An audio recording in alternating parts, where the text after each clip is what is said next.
नमस्ते बच्चों। आज हम हिंदी व्याकरण के अनुनासिक, जिसे चंद्रबिंदु भी कहते हैं, चंद्रबिंदु के बारे में हम लोग आज पढ़ेंगे। देखिए, चंद्रबिंदु कहां पर प्रयोग किया जाता है, इसके बारे में आज हम लोग विस्तृत रूप से जानेंगे। देखिए, चंद्रबिंदु, इसे अनुनासिका भी कहते हैं।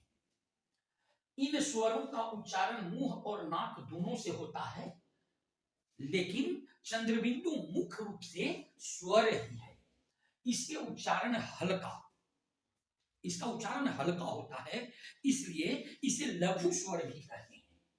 अनुनासिका को प्रकट करने के लिए शिरोरेखा, जो हम ऊपर इस तरह से वर्ण के सिर पर लकीर दिए हुए हैं, इसी को शिरोरेखा कहते हैं। तो प्रकट करने के लिए शिरोरेखा के ऊपर देखिए चांद के समान ऊपर बिंदु, चंद्र बिंदु का प्रयोग किया जाता है। परंतु जब शिरोरेखा के ऊपर भी अगर स्वर की मात्रा लगी रहे तो सुविधा के लिए या जगह अभाव के कारण चंद्र बिंदु की जगह पर हम लोग अनुस्वार का प्रयोग करते हैं। एक बात और बता दें, देखिए अनुनासिका, हिंदी में अनु का अर्थ होता है बाद या पीछे, और नासिका यानी जब हम चंद्र बिंदु के शब्द का उच्चारण करते हैं तो पहले हमारा स्वर मुंह से निकलता है, उसके बाद नाक से, इसीलिए इसे अनुनासिका भी कहते हैं। चलिए अब हम लोग एक चीज और देखते हैं, इसके प्रयोग के नियम। चंद्र बिंदु के प्रयोग के पहला नियम देखते हैं। जिस भी वर्ण में स्वर की मात्रा शिरोरेखा के नीचे लगा रहता है, वहां चंद्रबिंदु का प्रयोग किया जाता है। पहले हम लोग यह देख लें कि स्वर कितने हैं। तो स्वर 11 हैं।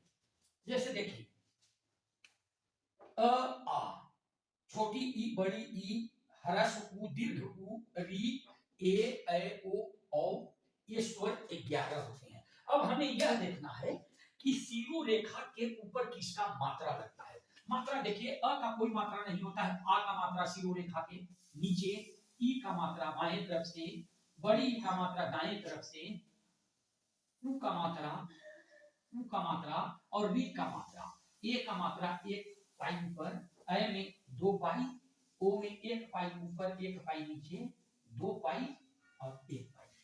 अब यहाँ पर पहला नियम कह रहा है कि जिस भी वर्ण में स्वर की मात्रा शिरोरेखा के नीचे लगा रहता है, वहां चंद्रबिंदु का प्रयोग किया जाता है। अब हम यह देख लें कि शिरोरेखा के नीचे कौन सा मात्रा है।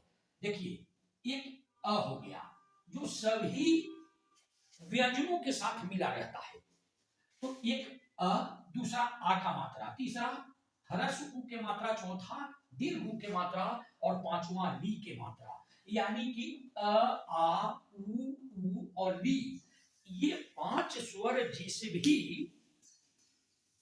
वर्ण में इसका मात्रा लगा रहे, वहां हम चंद्रबिंदु का प्रयोग करते हैं। फिर कह रहा है कि अगर शिरोरेखा के ऊपर मान लिया छोटी बड़ी ए, ऐ, ओ, औ के मात्रा अगर लगा रहे, तो वहां पर जगह भाव या स्थान भाव के कारण हम लोग चंद्रबिंदु के जगह पर अनुस्वार का प्रयोग करते हैं। चलिए अब हम इसके कुछ पहले नियम के कुछ शब्दों को देख लेते हैं कि कहां कहां पर चंद्रबिंदु लगता है, उसके बाद में दूसरा तीसरा नियम को बताएंगे। अब देखिए, पहला नियम में हम लोग चंद्रबिंदु को देखते हैं। बताइए कि जिसमें शिरोरेखा के नीचे मात्रा में जैसे देखिए अंधा, अ स्वयं है स्वर, उसके ऊपर चंद्रबिंदु लगा हुआ है। जैसे देखिए हंसना, ह व्यंजन है, इसके बावजूद भी इसमें अ का मात्रा लगा हुआ है, इसलिए यहां पर चंद्रबिंदु का प्रयोग हुआ। ये देखिए आंख, पांव, 5, ये जो भी चंद्रबिंदु लगा हुआ है, इसका मात्रा जो है शिरोरेखा के नीचे है। अब उ का मात्रा देखें, ह्रस्व उ के मुंह, धुआं, और दीर्घ उ में अब हम लोग देखते हैं जैसे ऊन, पूंछ, ऊंट, भूमि। जो भी शिरोरेखा के नीचे मात्रा चाहे वह व्यंजन में हो या स्वर में हो। एक चीज और है, जहां पर जैसे अंधा उच्चारण देख लीजिए, जैसे आंख, आंख का उच्चारण हो रहा है, पांच आंख का उच्चारण हो रहा है। इसी प्रकार के उच्चारण होने के बाद हम चंद्रबिंदु का प्रयोग करते हैं। चंद्रबिंदु में बहुत सारे शब्द हैं, उच्चारण के अनुसार हम लोग उसका प्रयोग करते हैं। अब हम लोग इसका जो दूसरा और तीसरा नियम है उसके बारे में जानते हैं। अब हम लोग चंद्रबिंदु के दूसरा और तीसरा नियम को देखते हैं कि चंद्रबिंदु का प्रयोग कैसे होता है। दूसरा नियम, संज्ञा एक वचन स्त्रीलिंग शब्द जिसके अंत में आ का मात्रा लगा हो, तो वैसी स्थिति में शब्द के अंत में ए के ऊपर चंद्रबिंदु लगाकर बहुवचन बनाते हैं। यहाँ चंद्रबिंदु का प्रयोग होता है। जैसे देखिए कथा, कथा में हम एक के ऊपर चंद्रबिंदु लगाए, जैसे कथाएं। लता, यहां लता में ये जोड़ दिए, लताएं। अब देखिए यहां पर है कामना, तो इसका हुआ कामनाएं। वार्ता, वार्ताएं। यहां देखिए एक चीज बहुत समझने वाली बात है कि चिड़िया एक वचन, अगर उसका हम बहुवचन बनाएंगे, जब वचन पढ़ेंगे, वचन हम लोग पढ़ेंगे, जब हम लोग वचन पढ़ेंगे तो उसमें इसको विस्तृत रूप से जानेंगे। यहां पर हम सिर्फ चंद्रबिंदु के लिए बता रहे हैं। जैसे चिड़िया, तो चिड़िया में या लगा करके बहुवचन बनाते हैं, वो क्या चिड़िया, मतलब ए या कोई भी हो तो उसके ऊपर हम चंद्रबिंदु लगा देंगे। खटिया, यहां हो गया खटिया। उसी प्रकार से हम लोग देखिए नियम तीसरा को देखते हैं। संज्ञा एक वचन स्त्रीलिंग शब्द जिसके अंत में ह्रस्व ई या दीर्घ ई का मात्रा लगा हो, तो या लगाकर बहुवचन बनाते हैं। देखिए यहां पर गौर करने वाली बात है। जैसे देखिए यहां तिथि, तो तिथि में दोनों ह्रस्व ई का मात्रा लगा हुआ है, यहां हम कोई परिवर्तन नहीं करेंगे, यहां पर सिर्फ या लगा देंगे, तो हो गया तिथिया। रीति, अंतिम में त में ह्रस्व ई के मात्रा लगा हुआ है, तो हो गया नीतियां। नीति, ह्रस्व ई के मात्रा लगा हुआ है, तो नीतियां। अब परिवर्तन हम कहां करेंगे, जिस भी शब्द में दीर्घ ई की मात्रा लगी हो, तो वहां हम जिस वर्ण पर दीर्घ ई की मात्रा लगी हो उसे ह्रस्व करके और या लिखेंगे। उसके बदले में है जैसे इया। अब देखिए टोपी, यहां पर हम इया लगाए, हो गया, इसको दीर्घ ई के मात्रा को हटा करके ह्रस्व किए, हो गया टोपियां। रानी, यहां कर दिए रानियां। लड़की, लड़कियां।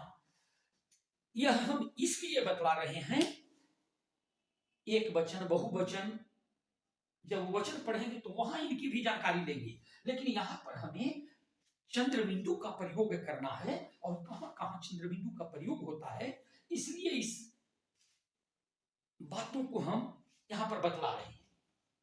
लास्ट में एक और नियम है, उसे बता करके हम चंद्रबिंदु को समाप्त कर देंगे।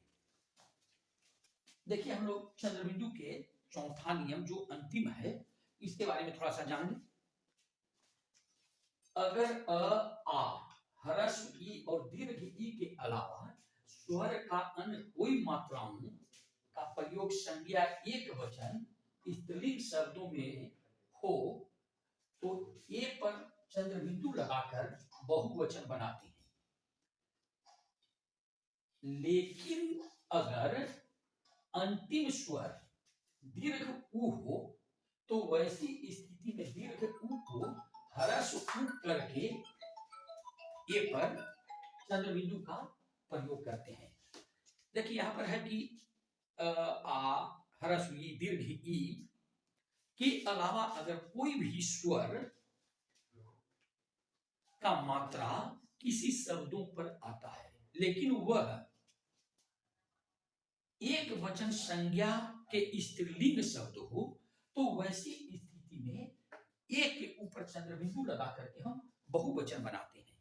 लेकिन प्रश्न उठता है कि अगर ह्रस्व उ और दीर्घ उ का प्रयोग हो तो वहां पर हम क्या करेंगे?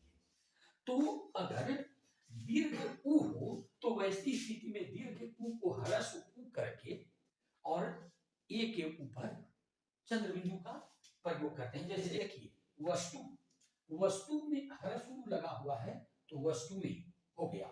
लेकिन दीर्घ उ बहु, यहां पर दीर्घ उ का मात्रा ह में लगा हुआ है और इसका जब हम बहुवचन बनाएंगे तो वहां हो जाएगा बहु में, यहां ह्रस्व हो जाएगा।